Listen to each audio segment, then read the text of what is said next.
Day one of Speed Week, Dodge covered what vehicles they released over the next year, and a lot of additions to Direct Connection.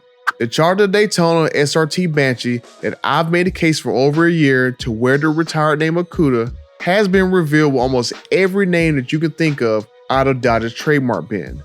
And while Cuda would have been a great name for a stupid fast 1200 horsepower EV, we were left with something much worse. A use for the Cuda name that majority of Dodge fans will never be able to afford. And what if I told you a ticket to the 1970 Charger, Cuda, and Roadrunner party will set you back between $200,000 and $450,000. And it's a carbon fiber only black tie event.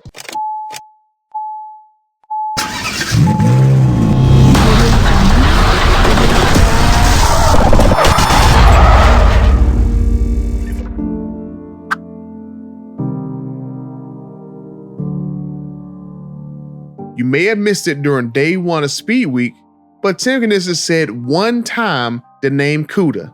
Let's run it back. But let's say you want to get crazy, a little crazy. No, actually a lot crazy. This is straight up legit 5150, straight from us through Direct Connection. Please unveil this, a full carbon fiber 1970 Challenger.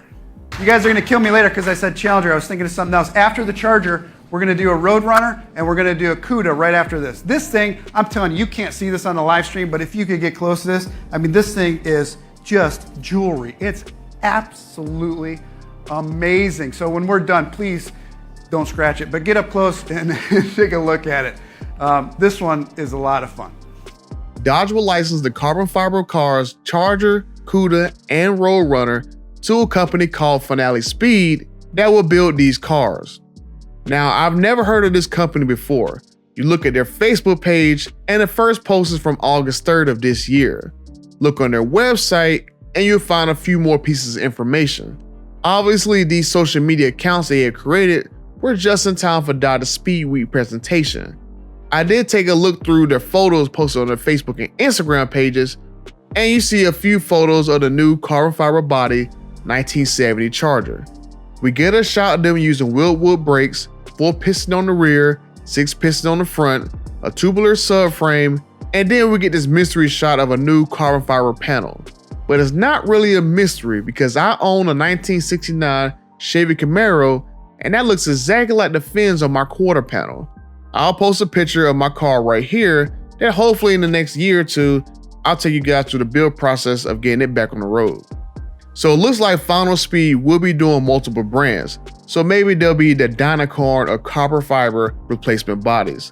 I followed up to ask more specific questions and haven't got a response back in a month. Sounds very professional for a company that wants me to shell out hundreds of thousands of dollars, and you can't answer simple questions when I ask about which year Cuda and Roadrunner they will be making. I'll put up on the screen the email address that responded back to my question that I submitted on their own website. So maybe JD has been on vacation for a month, or maybe the next email I send, I won't mention that I'm a YouTuber. But for right now, we just know that a 68 to 70 model Charger is the one being made in carbon fiber.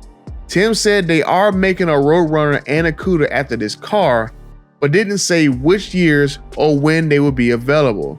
I'm pretty sure Dodge will have Finale Speed produce the 1970 to 74 third generation of the Barracuda, which is where you get the sport model from, the Cuda.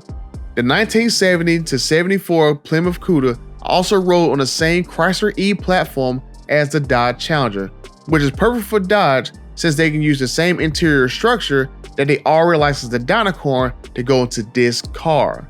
As far as the Plymouth Roadrunner, the 1968 to 1970 version seems to make the most sense. That way we can get expensive carbon fiber body Superbird clones if customers can even afford that.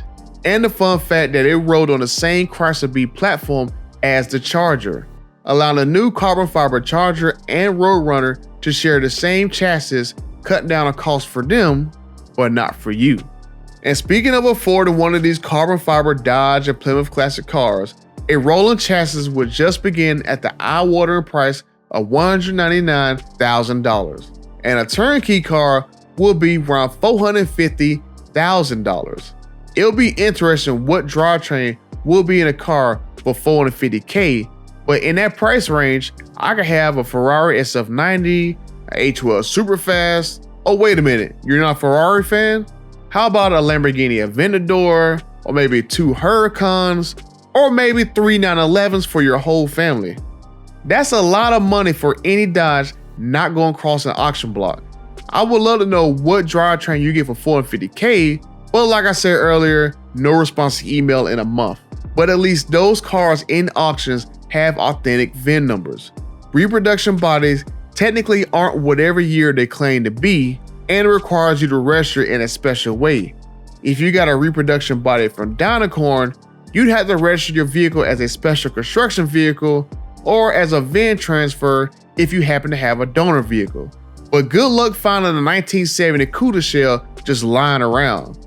If you guys have one, just be sure to hit me up on social media. Or if you have a rusted up 1970 Roadrunner or Satellite, I would love to turn to a Superbird and Hellcat it. But I asked the question in a poll, did you guys like how Dodge brought back the Cuda as a $200,000 carbon fiber shell? And the overwhelming majority don't like how Dodge is bringing back these classic cars. For years and years, Dodge has been trying to lock down the Cuda name. They finally get it, but they price it out for majority of Dodge and Plymouth fans. $200K can buy you a lot of nice cars. Right now, I'm currently a fan of the Z01 Corvette in that price range. But why Dodge can't license a Charger, Cuda, or Roadrunner body through Dynacorn is the question. Currently, you can get the 1970 Dodge Challenger Coupe for $18,000, but it's not in a convertible version, which is very odd because every other shell that Dynacorn offers, they make a coupe and a convertible body. All the Camaro versions, Chevelle, Firebird, and Mustangs, Dynacorn offering full replacement bodies make it easier to get any structural part for the car. Back a few years ago, I did a frame-off restoration of my 1969 Camaro. I literally gutted the entire car and only kept 2 pieces from the original car, a frame rail and an inner quarter panel. The rest of the car I built for new sheet metal, and it pretty much cost me the same price as the 1969 body shell costs now. But my price also includes a new hood, fenders, grille, header panel, basically every panel I need to have a complete car. I wish Dodge did the same with their classic cars. I would love to build a 1970 Charger or Cuda from scratch and find a wrecked Hellcat and swap parts over. Or get like a 1970 Plymouth Satellite or Roadrunner to create a Superbird clone and Hellcat that. I seen this car in IG and it really makes me want to make a Superbird Hellcat.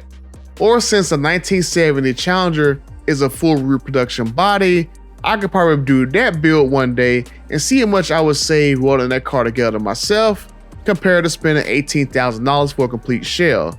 I'll send an email to Dynacorn to see if they'll bring any more cars to market, and I'll update you guys if I get a response. But probably not, because we didn't get any news from day one of Speed Week if Direct Connection will offer the 1970 Challenger metal body through Direct Connection. All we heard was a Challenger drag pack roller, the Challenger body in white, and the carbon fiber shells for the Charger, Roadrunner, and Cuda were coming. Looking closely at Finale Speed's website, the carbon fiber bodies will get a Mopar license in a metal structure, so maybe Dynacorn is making those pieces for Finale Speed, and hopefully we'll get a cheaper steel body coming. But I'll keep a close eye on this because I would love to build it, like I said, a 70 Charger or Challenger with the Hellcat 6.2 engine. Very tempted now to find a wrecked ZL1 and do the same thing for my 69 Camaro. So that could be a couple cool builds I have for you guys in the next couple of years. But as I've said earlier, I have a few emails out and hopefully I can get some updates if we'll see any metal replacement bodies.